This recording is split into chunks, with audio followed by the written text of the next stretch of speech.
Help my gou. Wie van julle het al meer as 10 keer getrek? Luister mooi, ek vra nie wie was al 10 keer getrek nie, ek vra wie het al meer verhuis, dis dalk die beter woord. Wie het al meer as 10 keer?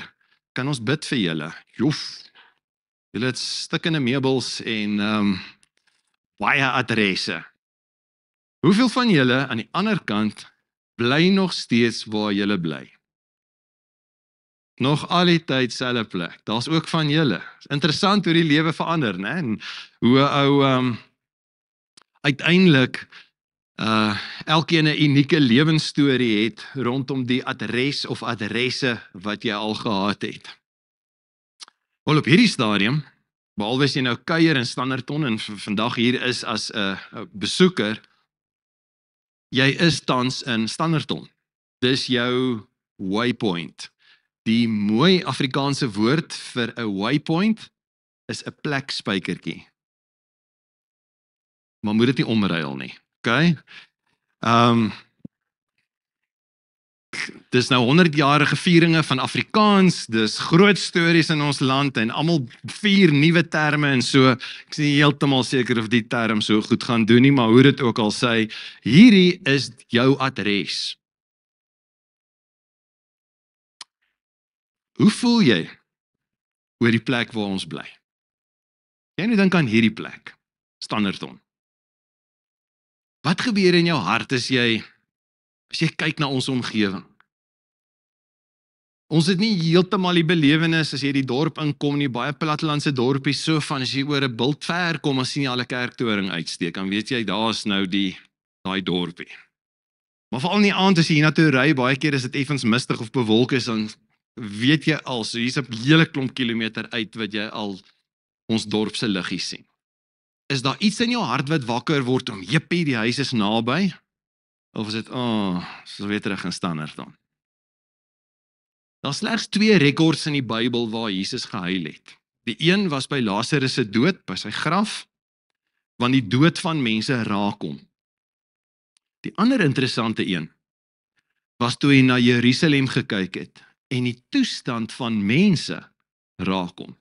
Lukas 19 vers 41, toe Jesus nader kom en die stad voor hom sien, nog so op 'n afstand, het Jesus oor die stad begin huil. Hoekom? Want hierdie plek waar hy nou op pad is, het hom so na in die hart gelê. En hy het soveel deernis en empatie daarmee gehad. So die vraag vanoggend is, hoe voel jy oor ons omgewing?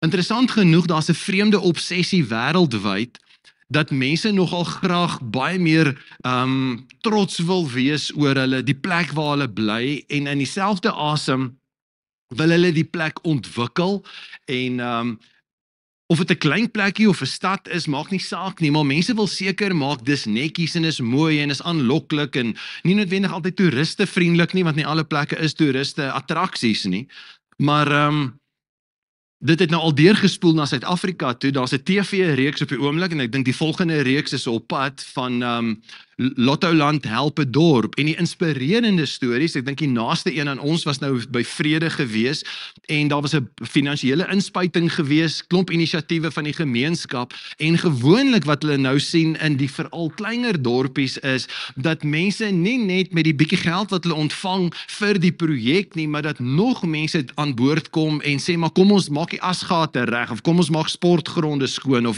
kom ons doen 'n publieke samekomsplek oor. En dan daarmee saam 'n ander tendens wat ons wêreldwyd sien, en daar's 'n nuwe Engelse term, 'n locavore. Jy weet, jy kry 'n carnivore en jy kry verskillende van hierdie terme, maar 'n locavore is iemand wat nogal intentioneel begin sê, weet jy, ek gaan nie sommer net 'n sakkie melk by die supermark koop nie, ek gaan by oom Sarel hulle wat die buitekant met melkbeeste boer, ek gaan van hulle 2 keer 'n week 'n emmertjie melk kry. En ek gaan my heuning nie meer in die botteltjie koop by die supermark nie, ek gaan dit nou koop hier buite by so en so, want hulle boer met heuning. En ek gaan my beskuit koop, nie in die normale boksie beskuit nie, ek gaan nou my beskuit koop, want so en so maak dit.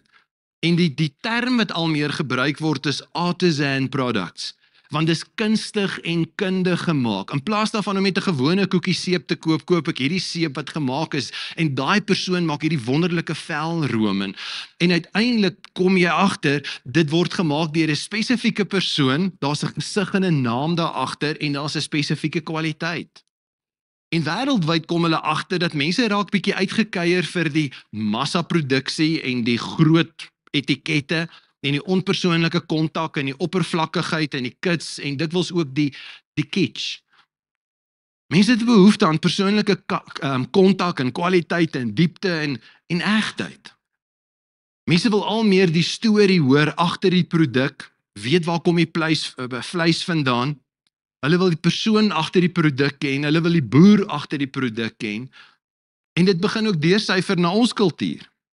Interessant genoeg selfs in iets soos kunstefeeste. Hier's waarskynlik van julle wat na die in die bos kunstefees toe gaan in Nelspruit, want dis een ding om 'n kunstenaar se musiek te luister oor 'n luidspreker in jou ore of op jou foon of waar ook al in die motor, maar is iets anders om 'n kunstenaar te beleef. Daar's net 'n ander koneksie en 'n ander storie en 'n ander waardering skielik vir die musiek. So ons soek daai tipiese tuisgemaakte musiek as ware. Tuisgemaakte boerewors en biltong en boerebeskuit en konfyt en heuning en botter en kaas en wyn en koffie en olyfolie en seep. Inteendeel, ons maak hierdie stelling al meer in Suid-Afrika om te sê local is lekker. As jy dink aan jou dorp, as jy van 'n ander plek af kom, maar die oorgrootste meerderheid van ons vanmôre, as ons dink aan Standerton, wat gebeur in ons harte as ons dink aan hierdie plek, en kan ek byvoeg, waar jy in alle waarskynlikheid nie toevallig is nie. God weet jy's hier, en hy het 'n plan met jou hier. So kan ek jou uitdaag in jou huidige adres. Hoe beleef jy dit? Wat is jou ingesteldheid? 3 vrae waarom ek jou wil konfronteer. Die heel eerste ene is, as jy dink aan ons dorp. Nommer 1, wat is jou gesindheid? Jy sien as jy in die Boland of in die Bosveld, of aan die kus of in die Laagveld bly, dan is dit makliker miskien om 'n positiewe gesindheid te hê. Maar vir ons hier op die Hoëveld, soos ek jare terug op TV gehoor het, where the summers are crispy and the winters frosty. En ons is nie 'n toerisme omgewing nie. Alternatiewe roete tussen Johannesburg en Durban. Ons is 'n produserende ekonomie. Ons produseer waarskynlik een van die grootste hoenderprodusente omgewings in die land. Miljoene hoenders wat 'n maand hier geslag word.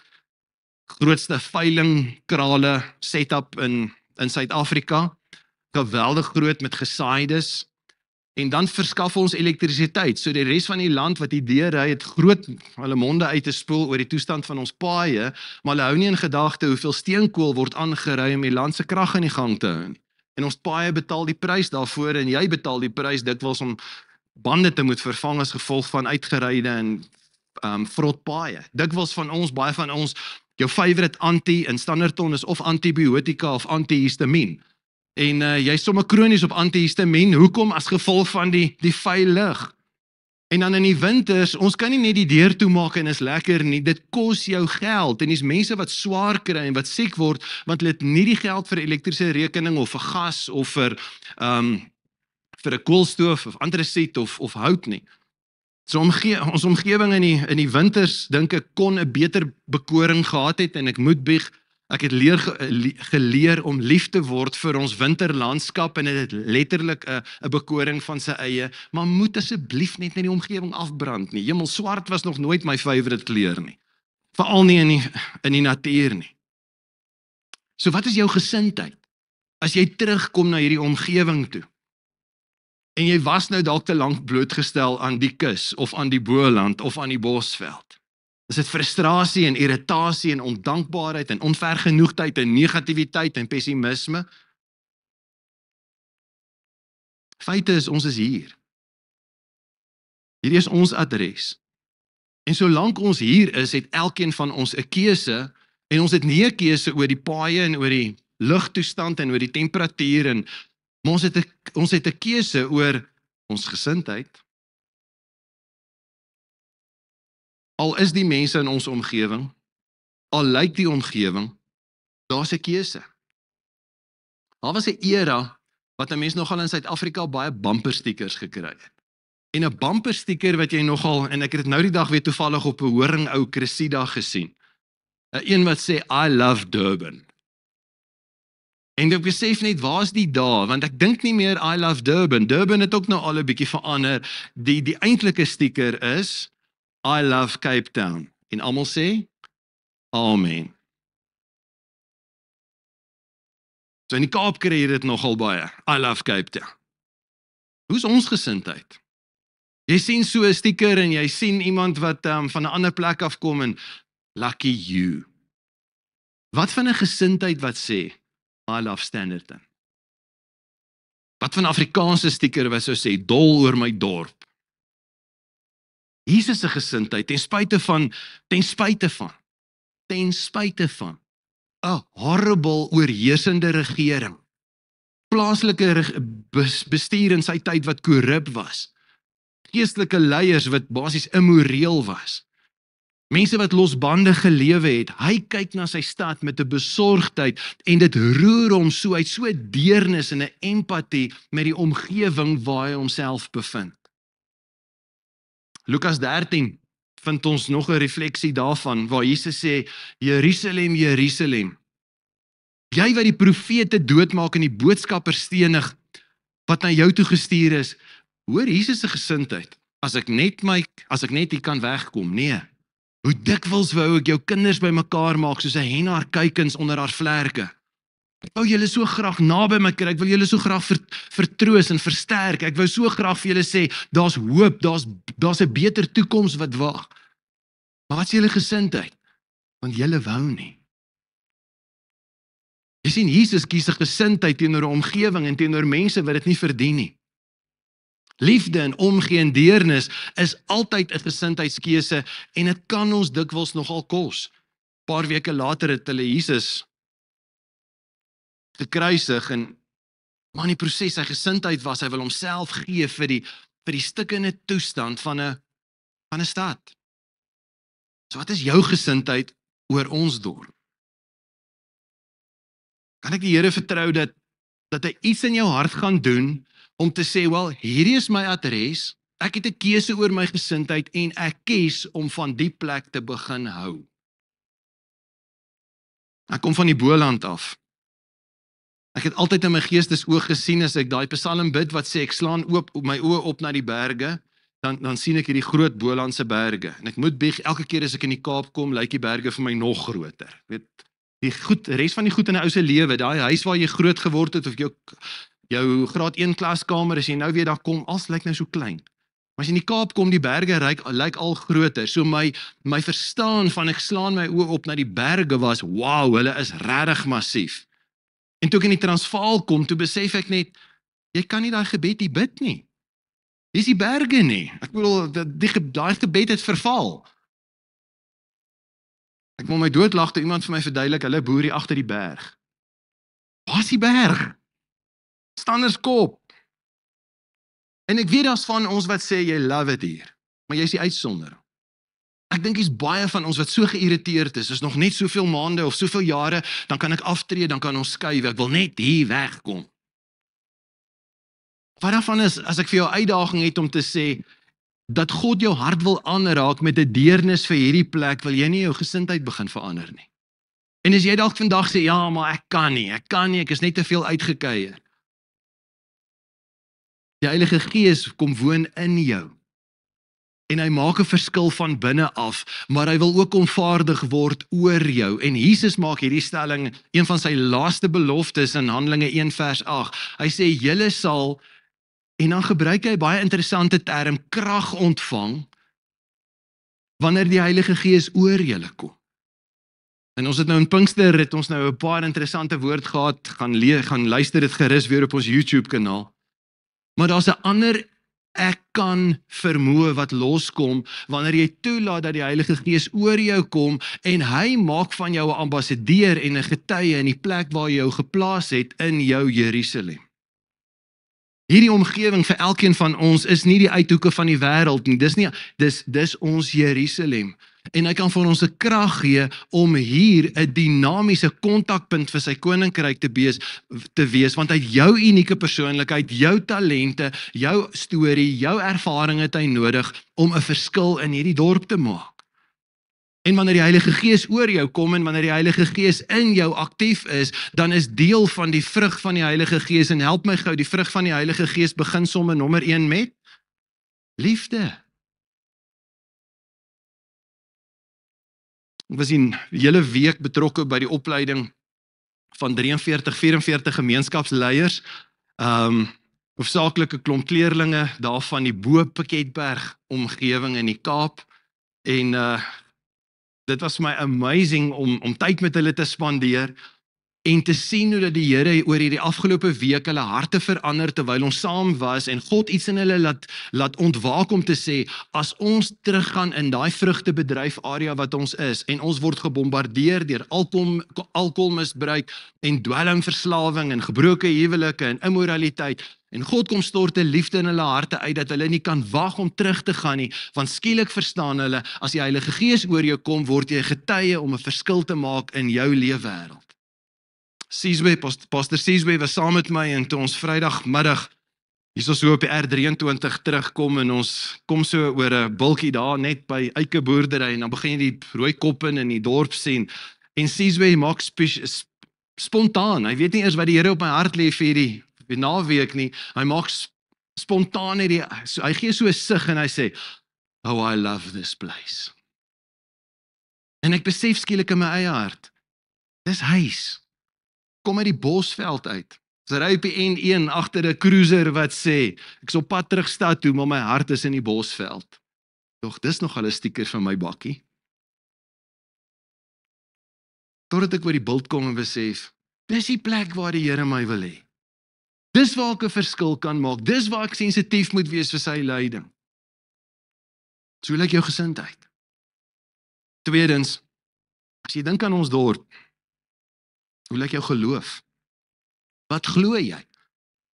Wat glo jy tans kan die Here doen in die omgewing? Want wat jy glo, en hier kom 'n eina ene, wat jy glo oor ons omgewing, gaan jy waarskynlik ook praat oor ons omgewing. Jesus sê, waar die hart van vol is, loop die mond van oor. Is dit wat jy oor ons dorp sê, dit wat in jou hart lewe, weerspieël dit geloof, is daar 'n opgewondenheid dat God kan ingryp, dat hy dinge kan verander, dat hy steeds lewens en omstandighede kan transformeer? Jesaja kyk op 'n stadium met groot geloof na 'n stikkende omgewing, en 'n aanvlaarde gemeenskap. Hy maak hierdie stelling, Jesaja 26 vers 1, lees hom vir jou uit 2 vertalings, die Nuwe Lewende Vertaling sê, en hoor sy geloof, hy sê, daardie dag sal almal in die land van Juda hierdie lied sing. En die lied wat hy aanhaal is, ons stad is nou sterk, ons is omring deur die mure van God se redding. Dis nie meer nodig dat ons eie sekuriteit en ons eie dinge moet organise nie, God kom beskerm ons. Hoor die 83 vertaling sê, daar kom 'n dag.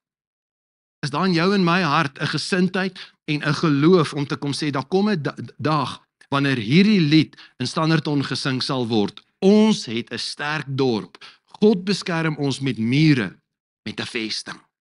Wat glo jy? Wat praat jy oor ons dorp? Is dit negatief? Is dit ongelowig? Is dit krities? Is dit afbreekend?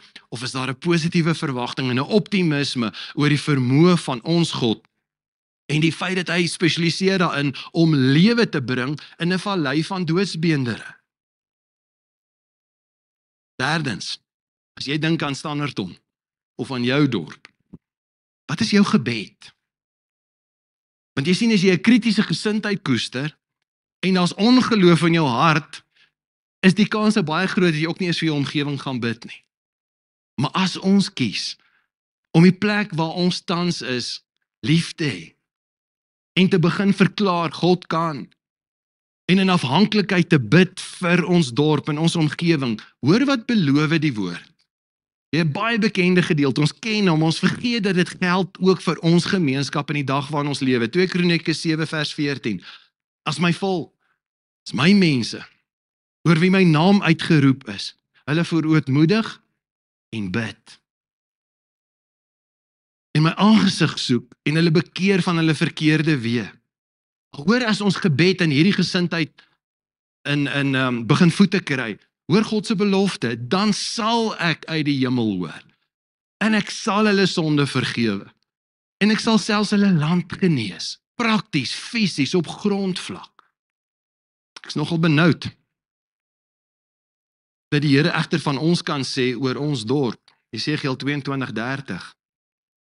Ek het iemand gesoek tussen hulle wat 'n geestelike beskerming en 'n muur sou bou vir die stad en vir die stad in die bres sou tree. Met ander woorde, ek het vir iemand gesoek wat intersessie sal doen, wat sal sê, Here, ek kom staan tussen u droom en u plan en soos dit is in die hemel, mag dit so wees op die aarde. Here, u het 'n fenominale plan, ook vir 'n plekkie so Standerton, en ek wil kom tussenin staan met 'n gesindheid wat positief is, met 'n hart vol geloof, en ek wil kom instaan en kom bid. Dat dit nie vernietig word nie. Maar hoor hierdie onderstreep hom vir my in rooi. Maar ek het niemand gekry nie. Kan dit waar wees? Ek dink in soveel dorpe en omgewings reg deur die wêreld het mense 'n negatiewe gesindheid en hulle het half hoop opgegee en geen geloof meer nie en allermins bid hulle met 'n verwagting en geloof dat God kan ingryp. Jesaja aan die ander kant het 'n liefde vir sy stad gehad en 'n onwrikbare geloof dat God kan, en daarom maak hy hierdie stelling in Jesaja 62 vers 1. Hy sê, omdat ek, en eintlik sou kom ons vertaal dit nou in, omdat ek rooi koppen lief het en na Jerusalem verlang. Sion is die berg daar by Jerusalem. Omdat ek Sion lief het en na Jerusalem verlang, omdat ek hierdie omgewing lief het en na Standerton verlang, kan ek nie stil bly nie. Ek sal nie ophou om vir die dorp te bid nie. Totdat daar vir haar geregtigheid kom soos 'n nuwe dag en haar redding soos 'n fakkel brand. Daar's 'n positiewe gesindheid, daar's geloof en daar's 'n gebed wat sê ek gaan bly God vertrou vir groter dinge. Jy sien, vir 'n geseënde lewe gee die Here vir ons 'n ongelooflike resep in sy woord.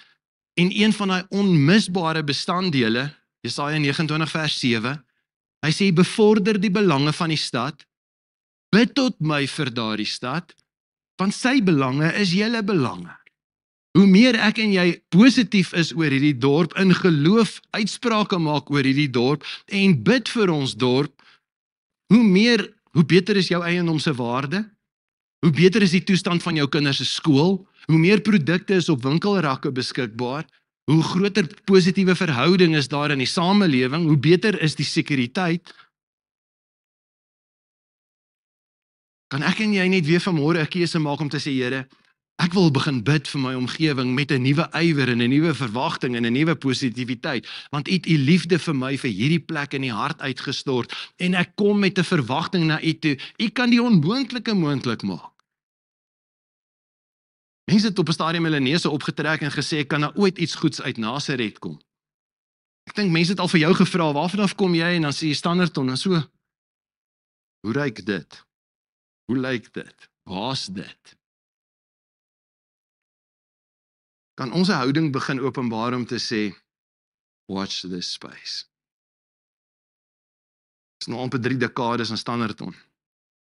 En ons het oor die jare verskeie gebedsaksies gehad en baie mense het nou al vir my gesê, ag, wat is nou eintlik die doel daarvan? Wat 'n verskil maak dit nou eintlik? Dan bid ons by die skou by 'n tent en dan hou ons hierdie gebedsaksies en dan het ons 'n gebedsmars en dan het ons 'n week van vas en gebed. Hoekom doen ons dit alweer? Kan ek jou herinner dat by die laaste munisipale verkiesing het ons 'n totaal en al 'n buiteperd politieke party gehad wat aan bewind gekom het en daar's politieke spanning en ek sê nie ons bly in Ethiopië nie. Maar sedertdien het ons 'n totaal en al 'n nuwe politieke bedeling. Aanvanklik het ons redelik buite in Eskom se uitdagings het ons wat hulle genoem het Lekwa shedding gehad en Eskom het bloot net gesê julle kan nie verder met julle rekening agterraak nie. Dis hoeveel krag julle kan bekostig, so dis hoeveel kilowatt ons in 'n of megawatt ons in 'n ter enige tyd vir die dorp gee. Van die politieke verandering wat ons beleef het hulle nog geen verskil kon maak aan ons Eskom skuld nie, maar elke maand se huidige rekening is nog steeds is sedertdien ten volle betaal. So Eskom sit nie meer ons krag af as gevolg van swak betaling nie. Ons waterwerke het 'n geweldige groot opgradering gehad. Onthou jy hier voor die pad hoe dit gelyk met die riool wat hier afgeloop het? Die meeste plekke in die dorp ry jy nie meer deur die riool nie. Dit was hoe lank gewees wat Louis Tabette en sy span met die regering moes gaan onderhandel, terug na Sanral toe om te sê die geld om hierdie R23 klaar te maak, daai geld is gesteel, asseblief, hoed in die hand gaan staan, geef ons die geld, hulle die pad klaar gemaak, en uiteindelik ook sommer georganiseer gesê, asseblief kan Sanral nie vir ons die hoofroetes deur ons dorp klaar maak nie. Wanneer laas het jy deur ons hoofroetes gery en gesê, Here, dankie, dat ek in ons hoofstraat kan ry, sonder om te moet dak en daai verslag gehad het? Skielik is daar nuwe beleggers wat in die dorp sê, hier's groter dinge op pad. Inteendeel, Hein, wat die grondwerke doen, hier's op die skerm 2 foto's, Standerton se winkelsentrum, ek is nie seker, dis van die goed wat op die internet is, ek weet hulle het van die planne al 'n bietjie gewysig, as nog 'n fotootjie, maar ons kry nie 'n mall nie, maar ons kry 'n winkelsentrum wat totaal en al 'n ander energie en lewe en werksgeleenthede gaan bring. En ek weet baie van ons het alweer 'n opinie daaroor, maar weer eens, check jou gesindheid, check jou geloof, check jou gebede. Plato, toentertyd een van die Griekse filosowe, maak hierdie stelling. Plato sê, this city is what it is, because our citizens are what they are. Hierdie dorp kan word wat hy is, of kan beter word, omdat ons inwoners het, manne en vroue met 'n positiewe gesindheid, 'n geloof in God wat die onmoontlike kan doen en 'n gebed om by God in te staan en te bly intree vir elke faset van ons samelewing. Raak die uitdagings van ons gemeenskap ons genoeg, sodat ek en jy kan sê, Here, ek besef hier's 'n uitdaging, wat is my aandeel? En as ek niks prakties daaraan kan doen nie, kom ek hou my mond en ek versprei nie die negativiteit nie, maar in dieselfde asem, kom ek bly vir die intree, vir die veiligheid en die sekuriteit, vir verbetering van ons dorp se infrastruktuur, vir 'n volgende politieke fase wat ons ingaan met 'n verkiesing, dink ek volgende jaar, as ek dit nie mis het nie. Kan ons toelaat dat die Here ons harte net weer kom raak met 2 goed. Die een is, wanneer ons die stukkens sien, dat dit ons harte sal breek met 'n deernis, dat ons soos Jesus, kyk weer na Lukas 19:41, toe hy nader kom en die stad voor hom sien, het Jesus oor die stad begin huil. Dat die Here jou aan jou hart raak, maar sonder negativiteit en ongeloof en pessimisme, maar uiteindelik dat dit jou sal mobiliseer, soos vir Jesus om te sê, ek wil die oplossing bring, ek wil 'n deurbraak help moontlik maak.